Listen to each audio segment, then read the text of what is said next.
mutadzi. Jesu wakandifira, wakafa kuti ini ndichagara kudenga.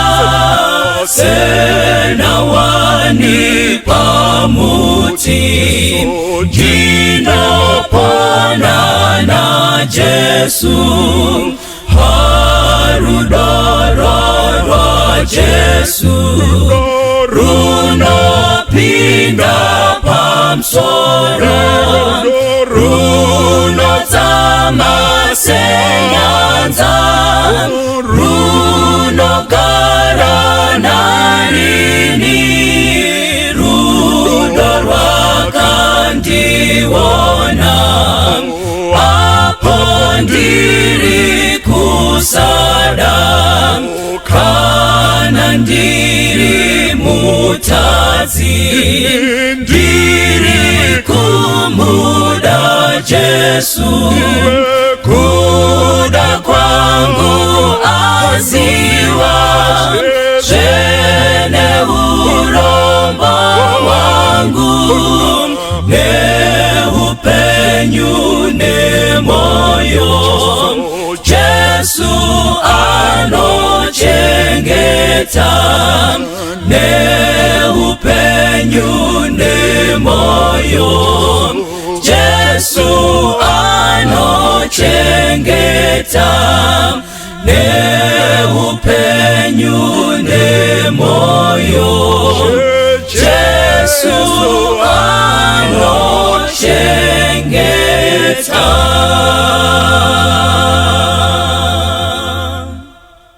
Ndinokukwazisai mose vana vaMwari muzita raJesu. Amen. Tinoda kutenda Mwari vatisanganisa zvakare musevhisi yezuva ranhasi, apo mumavhiki apfuura tichidzidza kubva mubhuku razvakazarurwa. Tinovimba Mwari vakataura nesu nenzira yapamusoro-soro. Nhasi tiri kutanga dzimwe mharidzo dzinenge dzichifamba nedingindira rinoti Jesu ishamwari yavatadzi.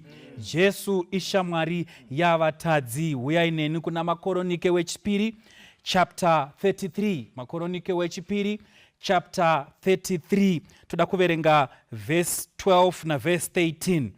Zvino wakati ari pakutambudzika kwake, akachema kuna Jehovha Mwari wake, akazvininipisa kwazvo pamberi paJehovha Mwari wamadzibaba ake. Akanyengetera kwaari, akamuteerera, akanzwa kukumbira kwake, ndokumudzosera Jerusarema paushe hwake. Ipapo Manasseh wakaziva kuti Jehovha ndiye Mwari. Mwari varopafadze kuverengwa kweshoko ravo. Musoro wenyaya unoti hakuna zvakadai. Regai tinamate. Baba vedu vari kudenga, muzita raJesu toda kukutendai nekuda kwerudo rwenyu runogara nekusingaperi. Taurai nesu panguva ino, tinzwisise nyaya iyi, nekuti imi Kristu muri shamwari yavatadzi. Ndo munamato wedu muzita raJesu. Amen. Ukadzidza Bhaibheri, uchaiona pfungwa iyi ichibuda pose pose. In fact, Bhaibheri ndo nyaya yaro.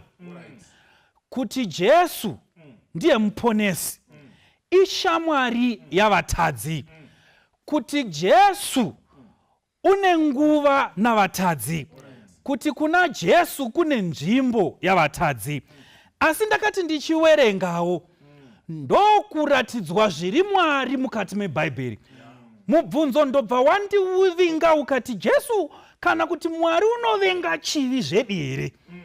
Ndo mubvunzo wekutanga. Umwe mubvunzo ndobva wati, zvino kana Mwari achivenga chivi sezvizvi, anogova shamwari yavatadzi sei? Hazvihwisisiki kuti zviri kufamba sei. Mwari unovenga chivi, asi anova mushamwari yemunhu wacho aita chivi. Zvinofamba sei? Ndakati ndichidzidza pamusoro paMwari, one of my favorite texts in the Bible. Kana uchiverenga Habakkuk chapter 1 verse ya 13, Habakkuk anotitsanangurira zviri Mwari watinonamata.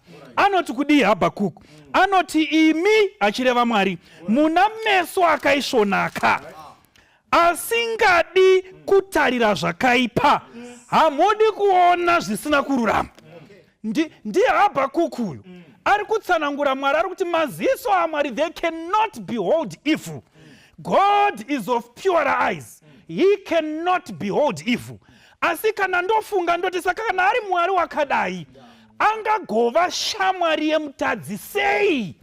Ndo mubvunzo uri kundinetsa panguva ino. Ukaenda kuna Johani wekutanga chapter 1 verse ya 5, Johani achitaura anoti mharidzo yatakanzwa ndiyo iyi, yatakukuparidzirai imi, kuti Mwari chiedza, maari hamuna rima. Saka Mwari nerima havafambidzani. But ndinoverenga ndonzwa kuti Mwari shamwari yavatadzi, Kristu unotomuda mutadzi. Ndobvunza ndoti zvinofamba sei kuti Mwari unovenga chivi, Mwari una meso akaisvonaka, asingadi kuona chivi kana zvisakarurama, ndiyeye Mwari unoda kushamwaridzana navatadzi.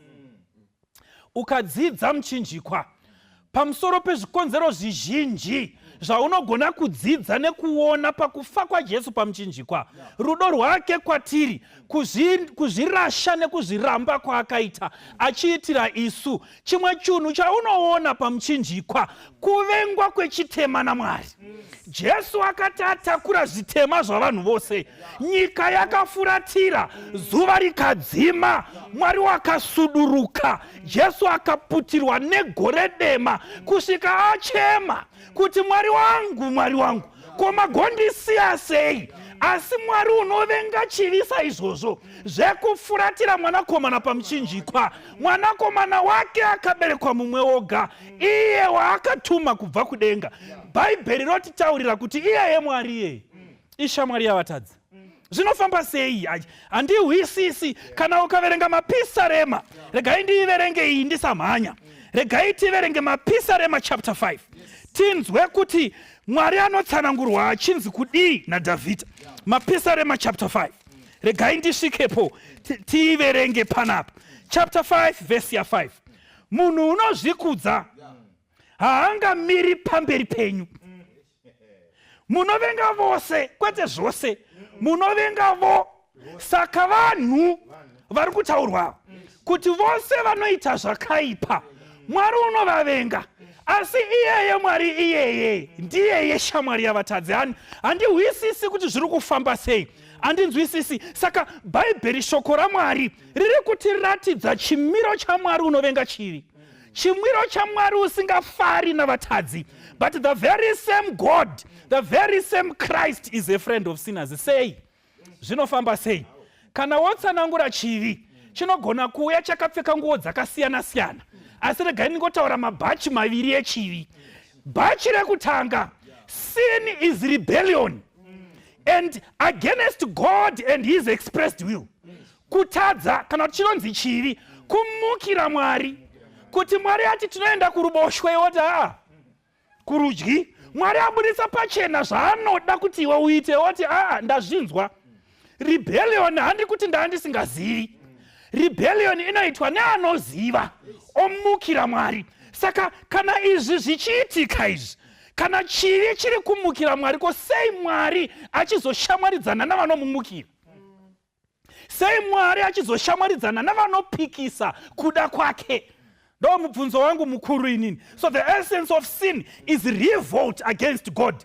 It's a refusal to be subject to him and enmity against God. Kuvenga Mwari. Saka kana munhu achivenga Mwari, sei Mwari achitsvaka ushamwari nemunhu anomuvenga? How does it happen? Zvinofamba sei kuti munhu anovenga Mwari, chitema chinogona kuuya chakapfeka bhachi rebroken relationship, ukama hwadambuka.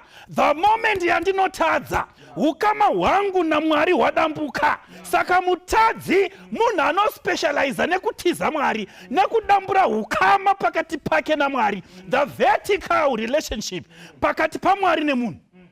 Saka Mwari anogoshamwaridzana nemunhu anodai sei, nekuti Isaiah 59:2 inoti zvivi zvenyu ndo zvakuparadzanisai naMwari wenyu, zvaita kuti avige chiso chake pamberi penyu. Saka kana zvivi zvichiita kuti tiparadzane naMwari, how does it happen kuti Mwari unova shamwari yavatadzi? chivi chinogona kuuya iri broken relationship between humanity and humanity. Mwari akasika munhu, ini ndotadzira munhu akasikwa naMwari, potoita kuvengana nekusanzwanana kwenguva refu. Asi isusu takadaro, Mwari unotsvaga kushamwaridzana nesu. Mubvunzo wangu ndewekuti kana Mwari achivenga chivi sezvizvi, mubvunzo wangu ndewekuti anogoshamwaridzana seiko navatadzi vanototsvaga kumuvenga iye, vanomumukira, vachipikisana neshoko rake riri pachena? The same God, the very same God is a friend of those sinners. Munhu anonzi mutadzi, munhu anoziva zvinodikanwa naMwari, asi anozvisarudzira zvaanoda iye, ndokutadza. Saka kana Mwari achiti akataura, munhu anoti ndazvinzwa asi ndaakumboita izvi. Mwari anogoshamwaridzana nemunhu iyese. Ndibatsirei varume, zvinzwisisike zvinhu izvi. How does it happen kuti Mwari unoshamwaridzana navanhu vanomumukira? Vamwe vanotoronga kumumukira kuti mangwana ndoda kuita A, B, C. And A, B, C yake anoziva kuti it's contrary to the word of God. Anoziva kuti Mwari haazvidi, but anomukawo zviita. Mwari oshamwaridzana naye, zvinofamba sei?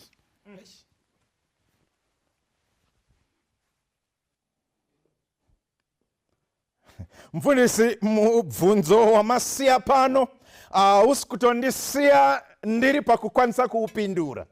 Matokonzeresa confusion yakatonyanyisa mumusoro mangu. Nekuti maverenga imi kuna makoronike, murume aripo anonzi Manasseh.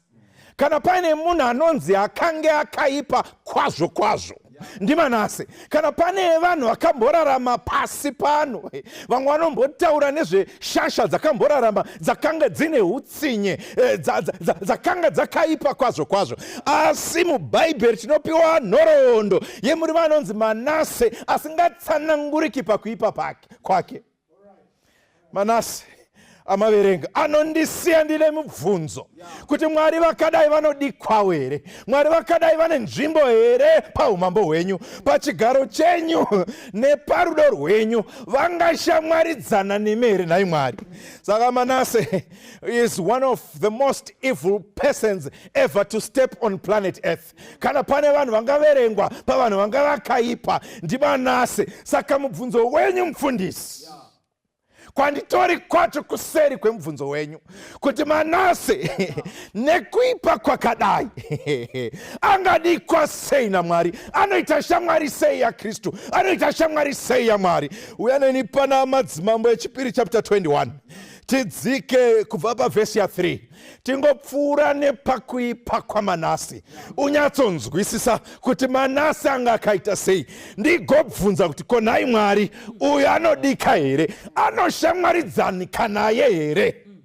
Vhesi ya 3, Bhaibheri robva rati, nokuti wakavakazve matunhu akakwirira akanga aparadzwa nababa vake Hezekia, akamutsira Bhaari aritari, akaisapo danda rokunamata naro sezvakaita Ahabhi mambo waIsraeri, akanamata hondo dzose dzekudenga akadzishumira.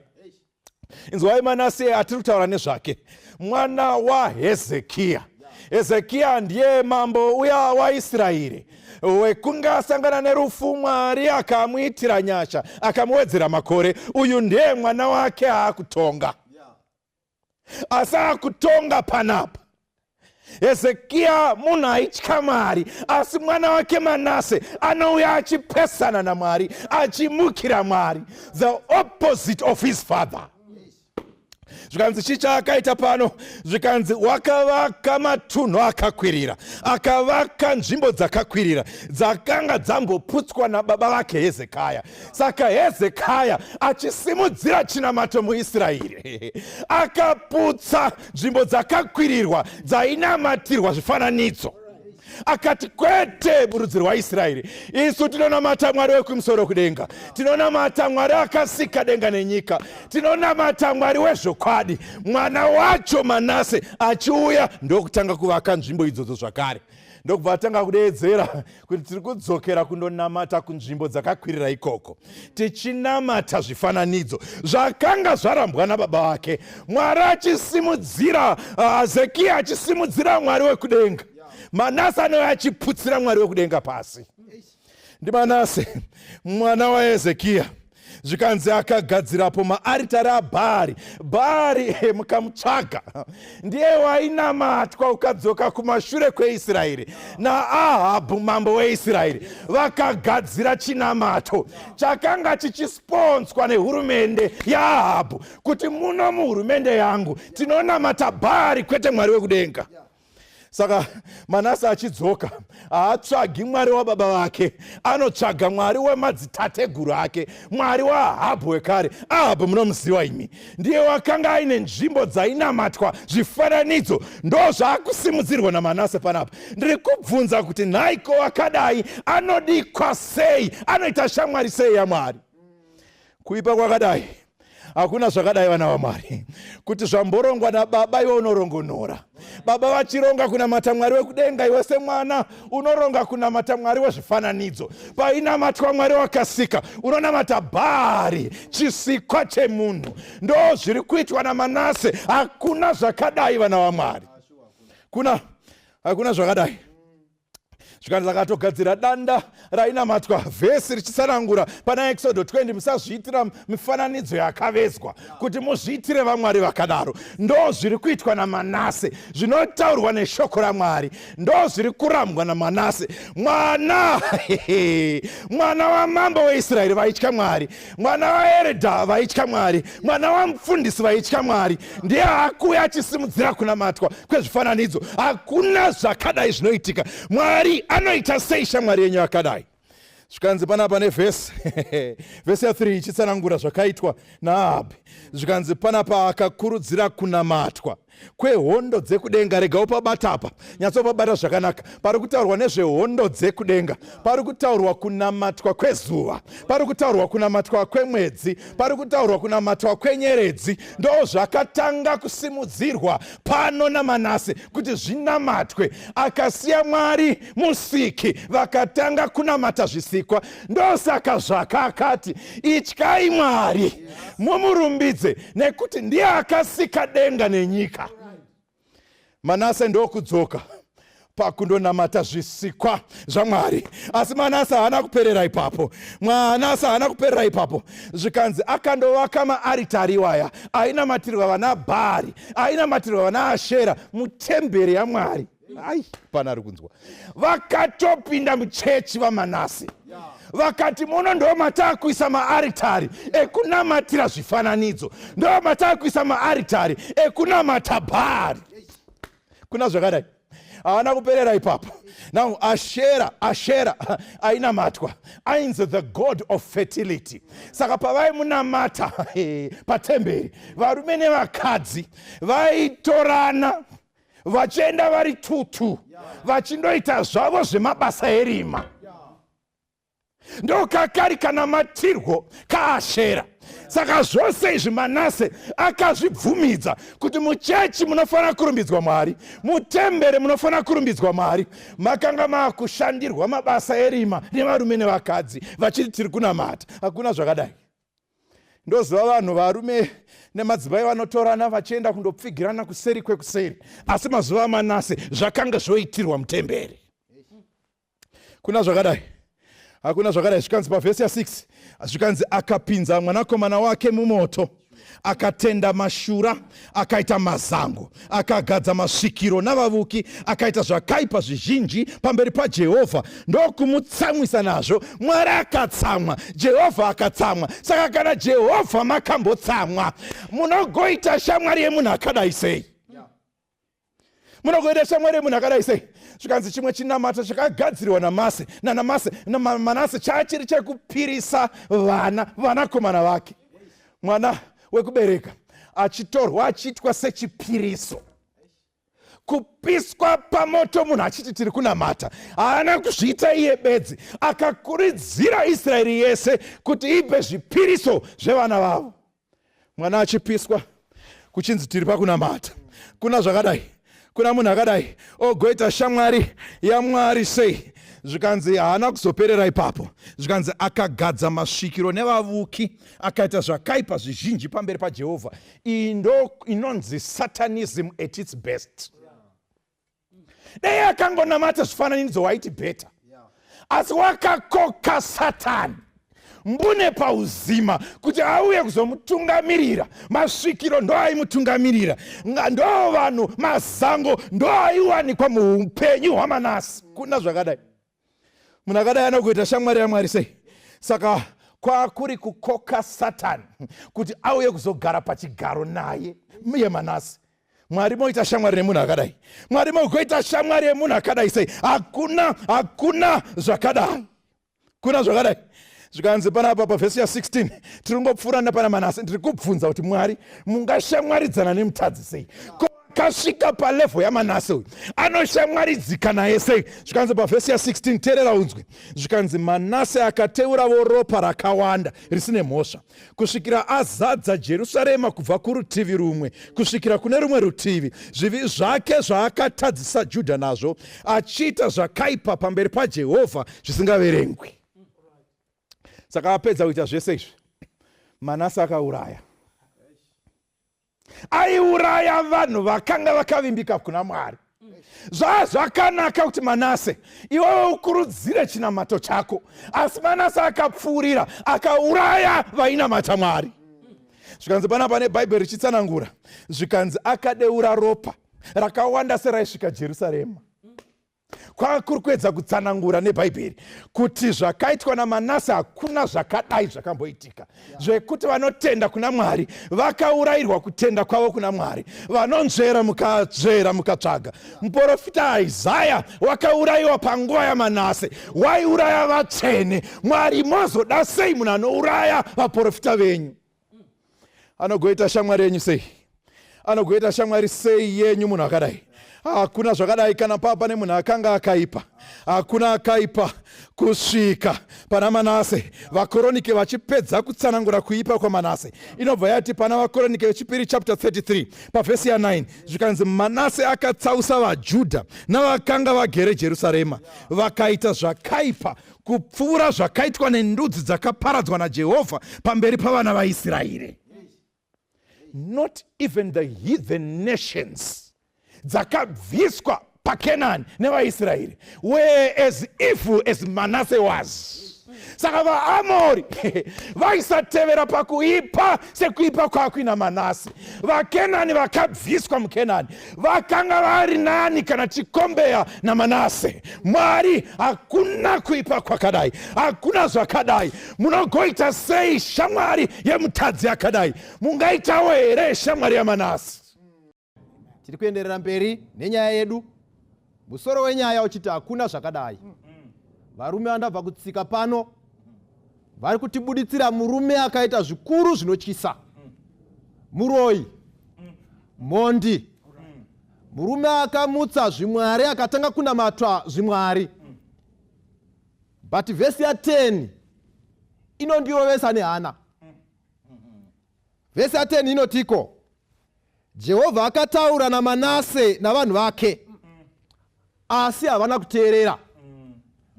Mukaona zviri kuitika pano zvinotyisa. Ndava Bhaibheri parinombotaura pakamuka hasha dzaMwari, hapana akasara ari mupenyu. Pakamuka hasha dzaMwari, vanhu vakavhunduka, vanhu vakapera simba. But pano tiri kuona Mwari achiramba achitaura naManase. Dei ndiri ini ndakasika, handiseri ndichinetswa nezvandakasika. Ndaingopwanya ndotanga zvimwe, but zviri mutsika yaMwari. Musilabhasi make hamuna zvoutsinye. Saka ukabva naye kuna Genesis, kubva kare vanhu vachitadza, Mwari akaramba ari a visiting God. But chinoshamisa, ndimwari ari kushanyira vatadzi zvakadaro zvokuti akatozodhisaidha kutosiya denga ndokubva vapatsana for 33 years kufambira nyaya dzevatadzi. Saka pano Manasseh waita zvikuru, but mwari vari kuramba vachimuvhizitira. Handizivi kuti vaishandisa nzira dzipi. Pada mwari vaitombomufonera iye ona ko heaven is calling, but Manasseh oramba kudaira. Mwari voramba achifona nemhaka yenyasha dzavo. Ona denga richifona, mukomana otokata foni yedenga. Irida kuzama kumutsanangurira, kumudzupura kuipi, ichida kumukandira kunyasha kune upenyu. Ndona denga richiti ngatite zvekutexta ari mameseji. Rokanda iri WhatsApp. Mukomana wablutika denga. Orega zvakadaro orega kupindura. Mwari achimutsvaka. Pano vhesi ya 10 iri kuti mwari wakatumira varanda vake. Saka vanhu vamwari vaiuya vomutaurira Manasseh, mwari ari kukudaidza kuti ubve muchitema uye kuupenyu. But Manasseh waibata vanhu vamwari achiuraya. But mwari havasi kuparadza munhu uyu, vari kuramba achimutsvaka. Zviri mutsika yaMwari kutsvaka vatadzi kuti vaponeseke. Saka kana mwari akazviita, nanhasi mwari uyu ari muprogramu yekutsvaka vatadzi kuti vave neupenyu. Mwari anovenga chitema, but mwari haavengi mutadzi. Saka mwari ari kutsvaka kubva kare. Mwari haana kumboera akasiya vanorasika nevanodzokera kumashure kuti varasikire kana kuti vawire mukeji wakaipa. Mwari wairamba achingovatevera kuti avadzupure. Saka nyange nanhasi mwari ari kutaura newe uri mukati meupombwe nemhaka yerudo rwake, haakuparadza asi anokuvinga. Ndosaka asingakufumuri. Nanhasi mwari ari kutaura newe uri pakuroya nemhaka yenyasha dzake. Mwari ari kuramba achiuya kuti akudzupure mukuroya uwane upenyu husingaperi. Nanhasi uri mukati mekukonza utang'anga nemaprofita enhema. SaManasseh mwari ari kukudaidza. Saka ndinotyana mwari akadai. Idite deita tizvidhira pachivanhu tichita zvemunhu nemunhu. Hakuna zvakadai. Kuti mwari akasika ndiye akutonyengerera mutadzi. Mutadzi oramba achiblutika denga achirega kupindura. Paanoramba achifonerwa otoita zvekukata nekudzima foni yacho. Oti denga raramba richindinetsa nenyaya dzaro, richinditaura ndisiye kwandiri, rega ndidzime nyaya yacho. Kune vanhu vablutika denga, denga richivataura kuti bvai muupombwe, ivo vari kublutika vorega kupindura. Kune vanhu vablutika denga, denga richivataurira kuti siyai kuroya, siyai zvakaipa. But havateereri. But mwari nenyasha dzake unoramba achitevera. Saka mutsika yaMwari, after aita ma-appeals in vain, mwari anotsvaka tsvimbo yekudhira nemunhu. Ko mwari haangakurirwi nezvaakasika. Saka rega unzwe vhesi ya 11. Mwari unotsvaka tsvimbo yekugadzirisa munhu. Saka vhesi 11 inotiko, saka Jehovha wakauyisa vakuru vehondo yamambo wavaSiria kuzorwa navo. Ivo vakabata Manasseh nezvikokohono, vakamusunga nemangetani, vakaenda naye Bhabhironi. Saka kare kwaIsraeri, munguva yezvipfuwo zvichichengetwa, kuti zvipfuyo zvisadye zvirimwa, chipfuyo chaiswa chikokohono chekuti chikaenda kumunda chipfuwo hachikwanisi kudya zvirimwa. Ndo zvimwe zvaitwa namaslaves kana achinge abatwa. Vaibatwa vosungwa maoko avo, voiswa ngetani mukati mehuro dzavo, vakasunganidzwa pamwe chete. But mukuru ndiye ari mberi, mukuru ndiye aiswa chikokohono. ndava kuda kuti nyanya dziri kumasurets dzikada kunetsa dzinokuvadzisa leader. Saka Manase anobatwa. Mwari unotumira hondo yavaAsiria kuti vabate Manase. Why? Manase waramba kutendeuka pachitema chake. Saka Mwari paari kutumira maAsiria, Mwari ada kuparadza Manase here kwete. Ndinotya nerudo rwaMwari nekuti rudo rwakadai hakuwanikwi, hakuna zvakadaro. Mwari vari kutsvaka nzira yekutsvaka Manase kuti adzokere pakutenda, azive kuti kuna Mwari anoporesa. Saka Manase ari pakati pekunakirwa nechitema, Mwari amubisire kumutsvaka. Saka the purpose of punishment haisi kumuparadza, but it was a restorative punishment. Saka Mwari vari kuti ndoda kuunza punishment kwauri Manase, ndoda kukuisa pachikokohono, but the purpose yacho ndeyekuti urangarire kuti kuna Mwari ugodzoka kwandiri. Hakuna zvakadai. Amen. Hama yangu, Mwari anotaura newe nhasi mune zvakanaka kuti tizachitema uye mukuponeswa, but iwe oramba. But Mwari haadi kutendera kuti uparare wakadaro. Vazhinji venyu muchaiswa pachikokohono. Kune vamwe vanoona kuti idzava pachikokohono idzi, kana dzakuponera mufundisi, svikai kuno ukadzitarisa nesituation yacho, ukazonzwa kamuraramiro kadzaimboita nekuramba Mwari kwadzaita, unoona kuti mukoma vari pachikokohono, but Mwari ngaavongwe nekuti vari pachikokohono vazorangarira kuti kuna Mwari unoponesa. Sevafundisi unongosvikaona matira nekutenda Mwari nenyasha dzake.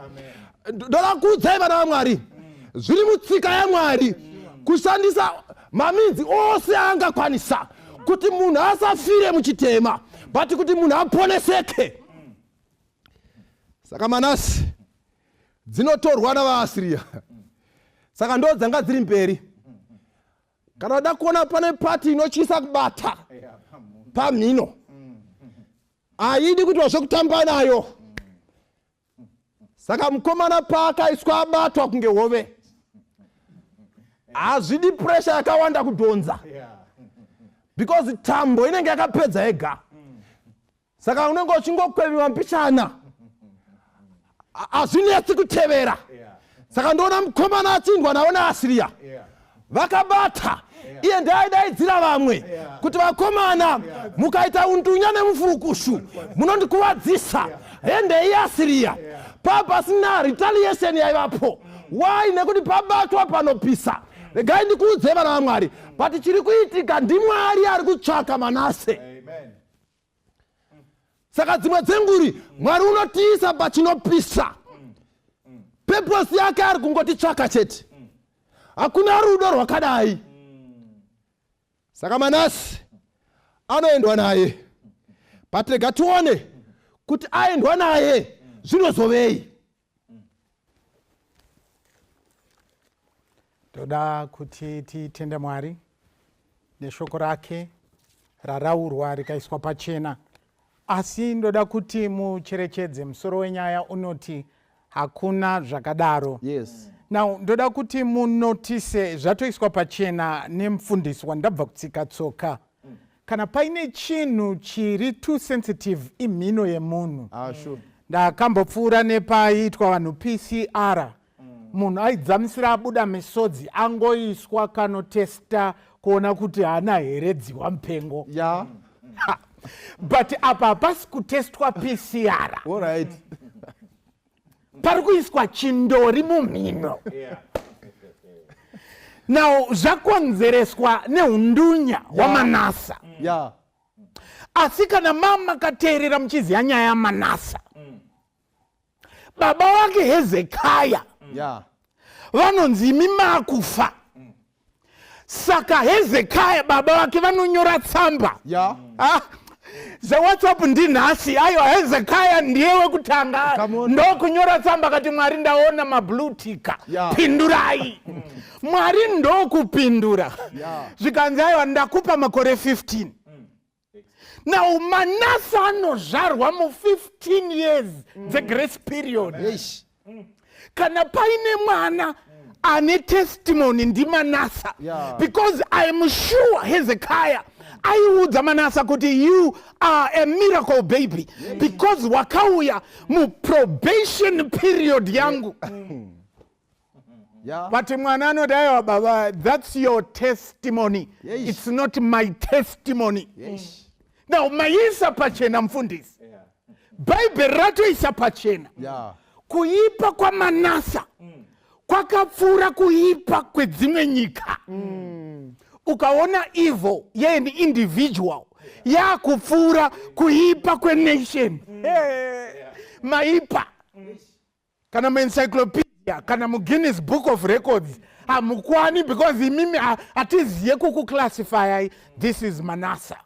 Saka Mwari anotumira ma-Assyrians. But ndoda kuti tiirawe verse ya 13. Verse ya 13 na 12 inzwa izvo inotaura.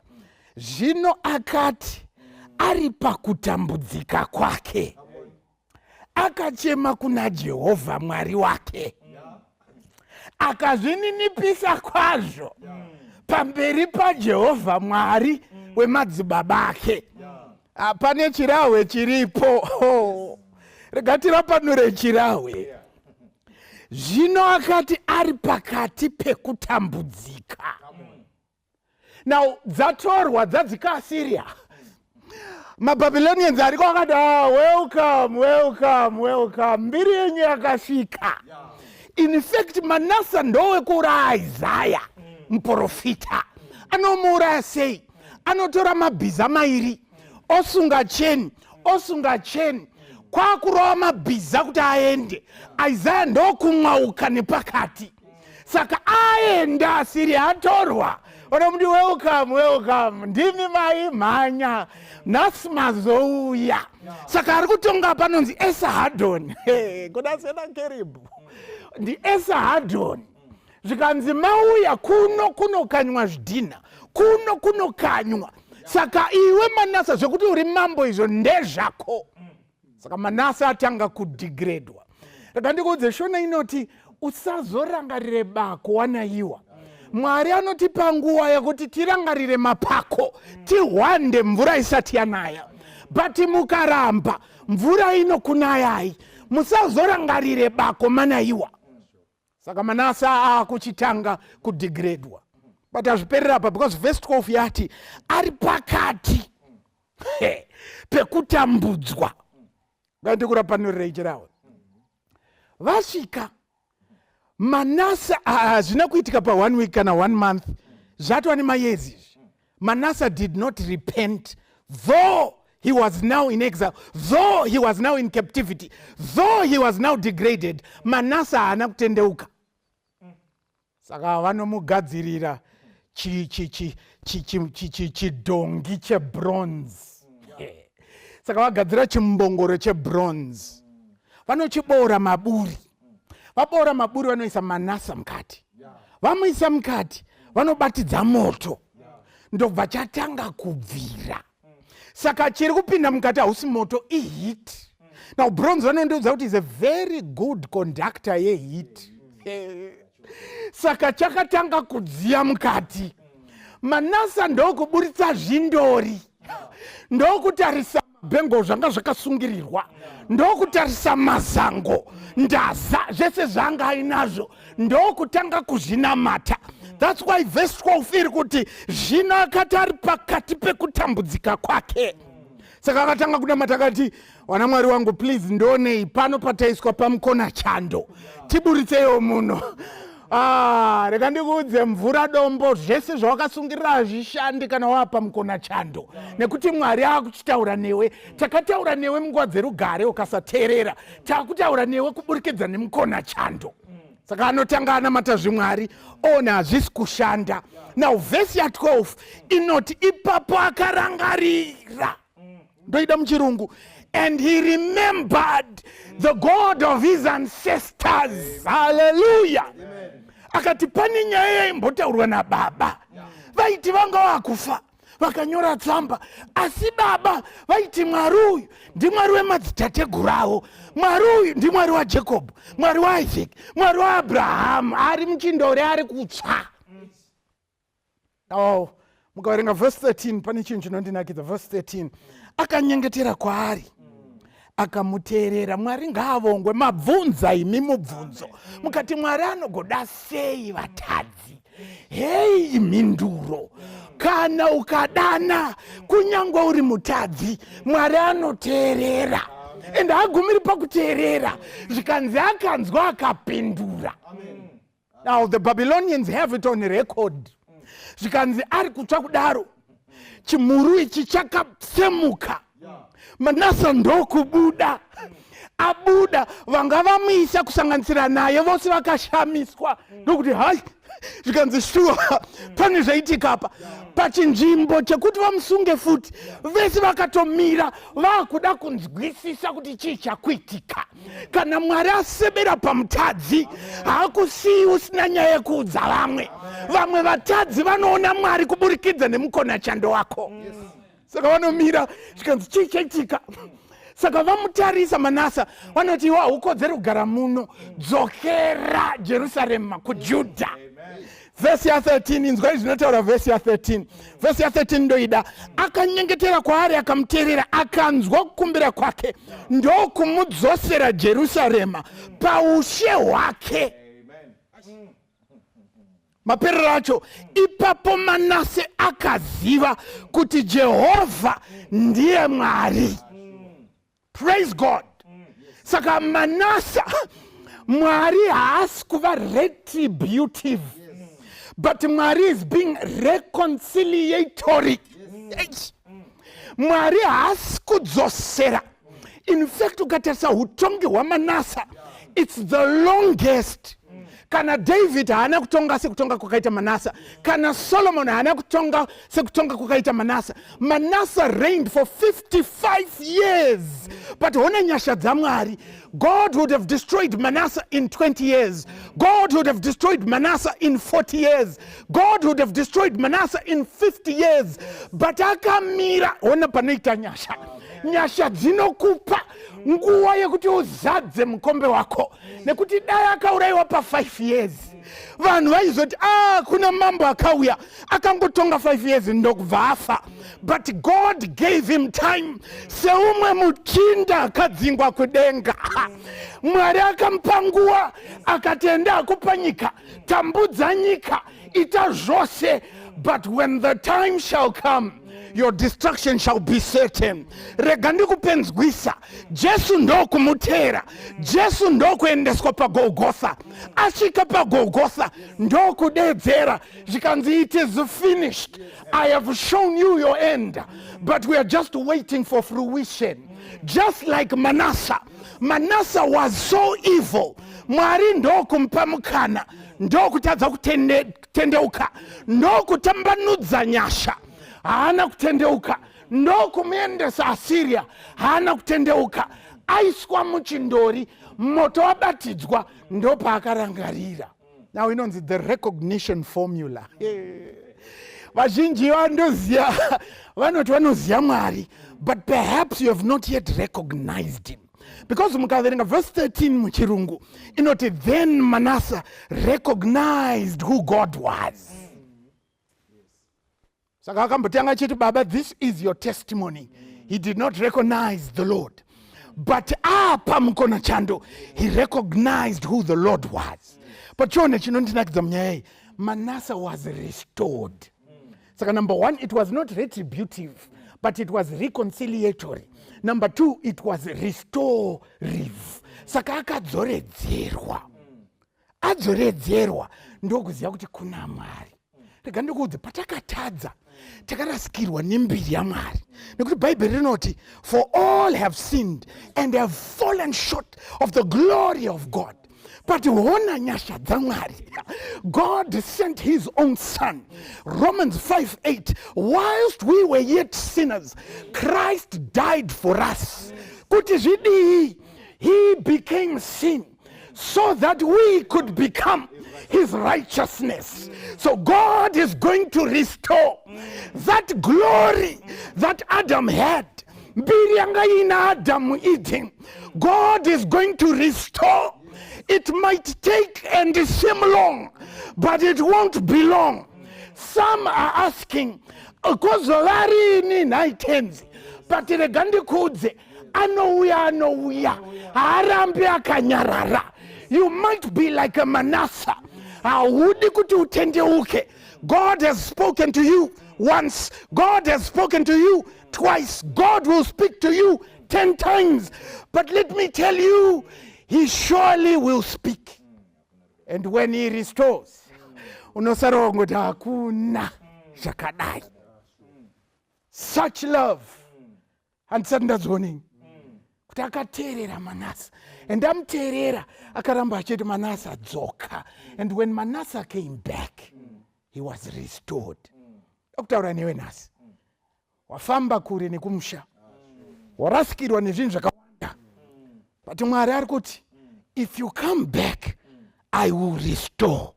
Mwari ari kuti, if you return, I will restore. Chinangwa chako here kuti ndinoda kudzoka. I want to return. Ndafamba ndikaenda kure. Ndakarasa matestimony. Ndikakanganwa Mwari wemadzibaba angu. Mwari wa Abraham. Mwari wa Isaac. Mwari wa Jacob. Ndakakanganwa. But I want to return. Kana chiri chidiso chako namataniso. Ngatina matei baba muri kumusoro kudenga toda kukutendai muzuva ranhasi. Tinotenda nekuziva kuti zvedi muri shamwari yemutadzi. Taisaziva kuti kune vanhu vanogona kutadza zvakadai. Asi Mwari matisira pachena kuti kunyangwe takatadza zvakadai, zvakare hakuna rudo rwakafanana nerwenyu, hakuna rudo rwakadai. Rudo runotsvaga mutadzi akaita seni, rudo runotsvaga mutadzi akaita sewe, rudo runotsvaga vatadzi vakaita sesu. Hakuna Mwari rudo rwakadai. Tinotenda nekutsvaga ushamwariwo nesu. Takanga tarasika tawira matope echitema. Tinotenda nerufu rwenyu rwepamuchinjikwa Mwari rwakauya kuzotinyurura kubva mumatope echitema. Hakuna rudo rwakadai, rudo runoshamisa zvakadai. Runotsvaga vatadzi vakaita saManase, runotsvaga vatadzi vakaita sesu. Mwari tinogamuchira kuti takatadza. Tigamuchireiwo tiri kuunza moyo yedu kwamuri Mwari. Tinogamuchira kuti tiri vatadzi, imi moga ndimunokwanisa kutinatsa. Tsvagaiwo vatadzi vakaita sesu, mutiite shamwari dzenyu Mwari. Todawo kufamba nemi sezvakaita Enoki. Toda kuva shamwari dzenyu Mwari saDhavhidhi ari pamoyo penyu Mwari. Nesuwo toda kuverengwa pakati pevakadai. Maita enyu Mwari neshoko irori. Dei kungava kufamba kwedu kutsva nemi kutanga zuva ranhasi. Dei kungava Mwari kururama kwedu kutanga muzuva ranhasi. Kuti musi wamuchauya Mwari tsuri ichirira, on that day when the roll shall be called up yonder. Tigowanikwawo nemazita edu akanyorwa mubhuku reupenyu. Uku ndo kunamata kwedu muzita raJesu tinonamata. Amen. Ndakarwadziwa Jehovha atsamwa, zvitema zvakandifuwira pasi. Ndakachema ndirimo mumatope, tenzi akandiburitsa kunzezve. Andiburitsa mumatope, andilisa ine panomwa. Ndasiya parweyo mumoyo rekukudza. Haleluya. Andimisa padombo pedyo naye, masiko angu asimbiswa pano. Andizongoputike ndire pano, domira ndizofika chiremba. Andiburitsa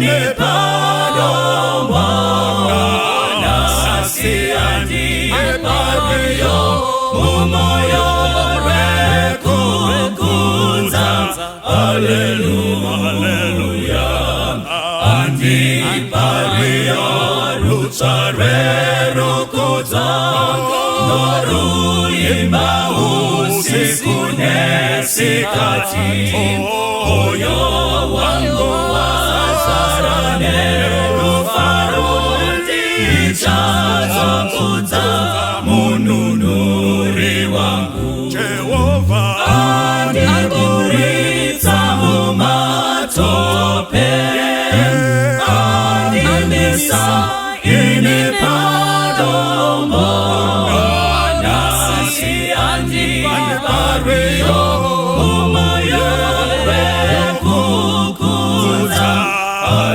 haleluya ndichaimba tsitsi dzake kuneni chene kunaka kwake kunewese ndichazoimba rupone sokwese kakara wese basimbire mwari ndichaimba tsitsi dzake kuneni nekunaka kwake kunewese ndichaimba rupone sokwese kakara wese basimbire mwari andiburisa mumatope ona andimisa ine padombo nasi ane pariyo umoyo rekukuza haleluya andiburisa mumatope ine padombo nasi ane pariyo umoyo rekukuza haleluya nasi ane pariyo umoyo rekukuza haleluya nasi ane pariyo